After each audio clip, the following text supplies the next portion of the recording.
कभी तुम्हें लोग एक्सट्रोवर्ट बोलते हैं और कभी इंट्रोवर्ट। एक ऐसी फीलिंग जहां सोसाइटी हमेशा से बस किसी एक बॉक्स में फिट करना चाहती है। कभी लोग बोलते हैं कि वाओ कितनी एनर्जेटिक वाइब है, और वही दूसरे लोग सोचते हैं कि ये तो बहुत क्वाइट और रिजर्व्ड इंसान है। पर सच तो यह है कि शायद इंसान किसी एक बॉक्स में बंद कर रहने के लिए बना ही नहीं है। इस डीप डाइव विश्लेषण में आप सबका स्वागत है। आज हम एक ऐसी इंट्रोस्पेक्टिव जर्नी पर चलने वाले हैं जो शायद ह्यूमन माइंड की एक बिल्कुल क्लियर समझ देगी। एक late night deep dive into the psychology of a personality type जो हमारे बीच सबसे ज्यादा कॉमन है फिर भी सबसे ज्यादा मिसअंडरस्टूड है। Okay, let's dive into this. पहला भाग, द पर्सनालिटी डिलेमा, यानी व्यक्तित्व की उलझन। हमारी सोसाइटी हमेशा से एक्सट्रीम्स पर चलती आई है, राइट? या तो कोई पूरी तरह से आउटगोइंग और पार्टी की जान है, या फिर कंप्लीटली शांत। अर्ली 1900s में साइकोलॉजिस्ट कार्ल यूंग ने एक थियोरी दी थी कि आखिर हमारा ब्रेन रिचार्ज कैसे होता है।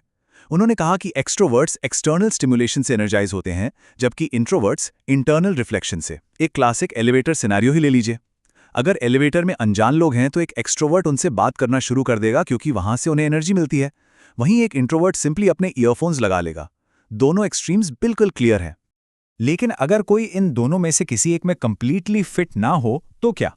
ये फ्लक्चुएटिंग सोशल एनर्जी कोई मॉडर्न इंटरनेट ट्रेंड नहीं है। 1927 में साइकोलॉजिस्ट किम्बल यंग ने एक टर्म कॉइन किया था, एम्बिवर्ट। ये इस बात का प्योर एकेडमिक प्रूफ है कि एक ही इंसान के अंदर एक्सट्रोवर्ट की एनर्जी और इंट्रोवर्ट की शांति दोनों एक परफेक्ट बैलेंस में एग्जिस्ट कर सकती हैं। सो आइए आगे बढ़ते हैं। दूसरा भाग, since you are an ambivert. अब थोड़ा रियल लाइफ एक्सपीरियंस पर आते हैं और देखते हैं इनमें से कितने ट्रेट्स सच में रिलेटेबल लगते हैं।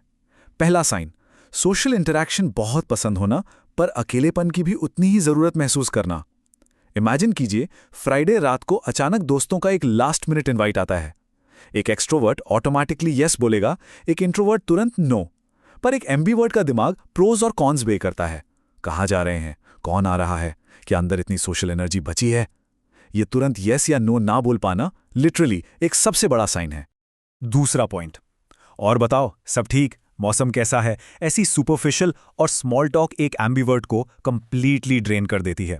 पर जैसे ही कॉन्वर्सेशन किसी deep emotionally intelligent topic, universe या ह्यूमन साइकोलॉजी पर शिफ्ट होती है, वो अचानक अलाइव फील करते हैं। शैलो इंटरैक्शन से ज्यादा डीप बॉन्ड्स बनाना इनका नेचर होता है। तीसरा लक्षण, एक एम्बिवर्ट प्रैक्टिकली एक सोशल कैमेलियन की तरह एक्ट करता है। जब वो किसी बहुत लाउड और एक्सट्रोवर्टेड ग्रुप में होते हैं तो खुद ब खुद शांत और ऑब्जर्वेंट हो जाते हैं। पर जब वो इंट्रोवर्ट्स के साथ किसी रूम में होते हैं जहां ऑकवर्ड साइलेंस छाया होता है, तो वो आगे बढ़कर उस साइलेंस को तोड़ते हैं ताकि दूसरे कंफर्टेबल फील करें। ये नेचुरली हर ग्रुप में एक पीस कीपर का रोल प्ले करते हैं। चौथा ट्रेट, चाहे दोस्तों के साथ बिताया गया वक्त कितना भी अच्छा क्यों ना हो, एक इंटरनल सोशल बैटरी होती है जो एंड में खत्म हो ही जाती है। उस सोशल बैलेंस को मेंटेन करने के बाद वापस नॉर्मल होने के लिए एक बिल्कुल अकेले डार्क रूम की एब्सोल्यूट नेसेसिटी होती है। और इस अकेलेपन में एम्बिवर्ट्स अक्सर अपने हर एक सोशल इंटरैक्शन को लूप में ओवरथिंक करते हैं। कहीं मैंने कुछ गलत तो नहीं कह दिया, कहीं मैंने ज्यादा तो नहीं बोल दिया। और पांचवा साइन, एम्बिवर्ट्स के पास एक ऐसी यूनिक सुपर पावर होती है जो रेयरली किसी में मिलती है। खुद को इफेक्टिवली एक्सप्रेस करने का करेज, पर साथ ही एक डीप एम्पैथी और ठहराव भी, किसी को दिल से सुनने का। वो हर किसी के सामने ओपन नहीं होते, लेकिन जब वो ट्रूली कंफर्टेबल होते हैं तो अपना सबसे ज्यादा एक्सप्रेसिव, लाउड और अनफिल्टर्ड वर्जन दिखाते हैं। Now what's really interesting about this next part is तीसरा भाग, द एम्बिवर्ट वर्सेस द ओमनिवर्ट। आखिर इन दोनों में क्या डिफरेंस है? अक्सर लोग फ्लक्चुएशंस की वजह से एम्बिवर्ट और ओमनिवर्ट को मिक्स कर देते हैं, पर ह्यूमन साइकोलॉजी में इनका फर्क समझना बहुत क्रूशियल है। क्लीवलैंड क्लिनिक ने इसको एक पानी के नल के यानी फॉसेट की एनालॉजी से ब्यूटीफुली समझाया है। देखिए, एक ओमनिवर्ट बिल्कुल एक्सट्रीम स्विंग्स दिखाता है। जैसे नलके का पानी या तो उबलता हुआ गर्म होगा या बर्फ जैसा ठंडा। वो किसी दिन पार्टी की जान होंगे और अगले दिन कंप्लीटली विड्रॉन।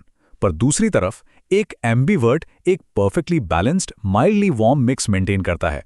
उनकी एडेप्टेबिलिटी सिर्फ उनके मूड पर नहीं बल्कि सिचुएशन पर भी डिपेंड करती है। चौथा भाग, द एम्बिवर्ट एडवांटेज। सोसाइटी में फ्लक्चुएट करना या अडैप्ट करना कोई फ्लॉ नहीं बल्कि एक मैसिव स्ट्रेंथ है। साइकोलॉजिकल साइंस जर्नल में पब्लिश हुई एडम ग्रांट की एक बहुत फेमस स्टडी इस फैक्ट को क्लियरली नंबर्स के साथ प्रूव करती है। उनकी रिसर्च में पाया गया कि एम्बीवर्ट्स इंट्रोवर्ट्स के मुकाबले 24% ज़्यादा रेवेन्यू जनरेट करते हैं और एक्सट्रोवर्ट्स के मुकाबले 32% ज़्यादा। ऐसा क्यों? क्योंकि एक एम्बीवर्ट को एग्जैक्टली पता होता है कि सामने वाले इंसान को पढ़कर कब आगे बढ़ना है और कब नेचुरली पीछे हटकर उन्हें स्पेस देनी है।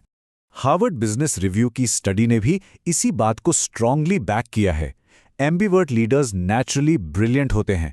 उनके पास एक अल्टीमेट मैनेजमेंट एडवांटेज होता है, जहां एक्सट्रोवर्ट या इंट्रोवर्ट लीडर्स एक पर्टिकुलर एनवायरनमेंट में ही ठीक से काम कर पाते हैं, वहीं एक एम्बीवर्ट लीडर हर तरह के एनवायरनमेंट में थ्राइव करता है। वो दूसरों की स्ट्रेंथ्स को पहचानते हैं, शांति से उनकी बातें सुनते हैं और जब हालात डिमांड करते हैं तब कॉन्फिडेंस के साथ सेंटर स्टेज लेने से पीछे भी नहीं हटते। और फाइनली 5वां भाग, बैलेंस्ड नॉट कंफ्यूज्ड।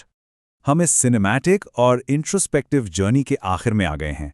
अगर इस एक्सप्लेनर से अपने साथ ले जाने के लिए कोई एक बात चुननी हो तो वो ये है कि शिफ्टिंग एनर्जी और लोगों को समझने की ये डेप्थ एक बहुत बड़ा हथियार है। तुम कंफ्यूज नहीं हो, तुम बैलेंस्ड हो। ये शांति, ये अकेलेपन की ज़रूरत और ज़रूरत पड़ने पर पूरी दुनिया के सामने खड़े होने का कॉन्फिडेंस, ये सब बैलेंस का ही हिस्सा है और ऐसी क्लैरिटी मिलना सच में बहुत रेयर होता है। तो आज इस अकेलेपन में बैठकर इस विश्लेषण के बाद खुद से एक आखिरी दफ़ा ये सवाल पूछिए और कमेंट्स में अपने विचार ज़रूर शेयर करें। Are you an introvert, extrovert और एन एम्बीवर्ट, या शायद इन सब के बीच का एक परफेक्ट हार्मनी? आई होप इस एक्सप्लेनर ने कुछ नई क्लैरिटी दी होगी। सीखते रहिए और इस बैलेंस को अपनी ताकत बनाइए।